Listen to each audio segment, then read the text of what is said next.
बहुत समय पहले धरती पर अधर्म और भय का अंधकार छा गया था। हर दिशा में राक्षसों का आतंक फैल चुका था।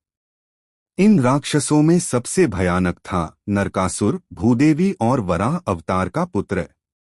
शक्ति के नशे में डूबा हुआ उसने पूरे त्रिलोक को कंपा दिया था। नरकासुर ने देवताओं के लोकों पर आक्रमण किया। इंद्र का छत्र और माता अदिति के कुंडल तक छीन लिए। उसने 16,000 देव कन्याओं को बंदी बना लिया और अपने महल में कैद कर रखा। स्वर्गलोक में मातम छा गया। देवता भयभीत होकर श्रीहरि विष्णु से प्रार्थना करने लगे। दृश्य बदलता है द्वारका नगरी। सागर किनारे सुनहरी महलों में श्रीकृष्ण विश्राम कर रहे हैं। देवता उनके पास पहुंचते हैं और करुणा भरी वाणी में कहते हैं, हे प्रभु, नरकासुर का अंत केवल आप ही कर सकते हैं। कृष्ण मुस्कुराते हैं और कहते हैं, अधर्म जब बढ़ता है तब धर्म की रक्षा मैं स्वयं करता हूं। सत्यभामा, जो स्वयं भूदेवी का अवतार थीं, कृष्ण के पास आती हैं और कहती हैं, मुझे भी साथ चलने दीजिए प्रभु। कृष्ण सहमति देते हैं। दोनों गरुड़ पर सवार होकर युद्धभूमि की ओर प्रस्थान करते हैं। आकाश में गरुड़ के पंखों से बिजली सी गूंज उठती है। धरती पर राक्षसों की सेना तैयार खड़ी है। नरकासुर हंसता है, कृष्ण, आज तुम्हारा अंत होगा। लेकिन सत्यभामा की आंखों में दिव्य प्रकाश चमक उठता है। युद्ध आरंभ होता है। आकाश में बाणों की वर्षा, अग्नि और प्रकाश का संग्राम। सत्यभामा अपने धनुष से दिव्य बाण चलाती हैं। हर वार से असुर सेना कांप उठती। नरकासुर ने शक्तिशाली अस्त्र चलाया। आकाश अग्नि से जल उठा, पर्वत थरथराने लगे। कृष्ण सत्यभामा से कहते हैं, माता, अब समय है, उस अधर्मी का अंत तुम्हारे हाथों से होना चाहिए।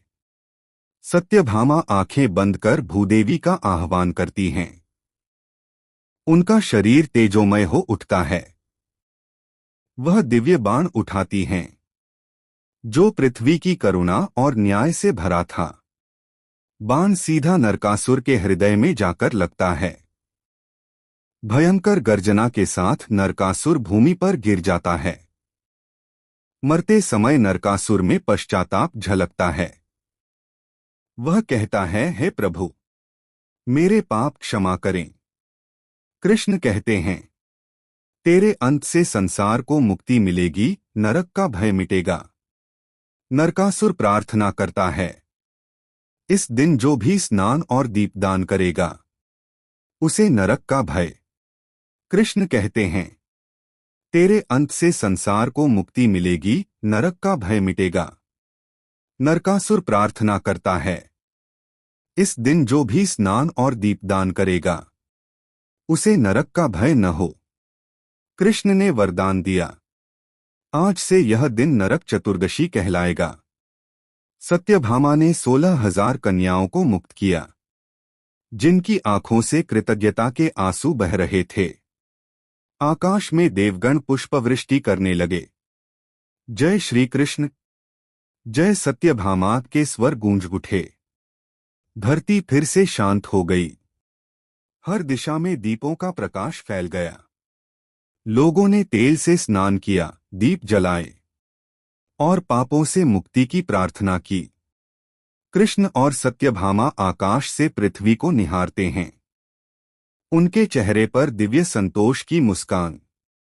कृष्ण कहते हैं, जब तक दीप जलते रहेंगे तब तक अंधकार कभी जीत नहीं पाएगा। संगीत धीमा होता है। स्क्रीन पर लिखा आता है, अंधकार पर प्रकाश की विजय, यही है नरक चतुर्दशी का संदेश। जय श्री कृष्ण, जय सत्यभामा।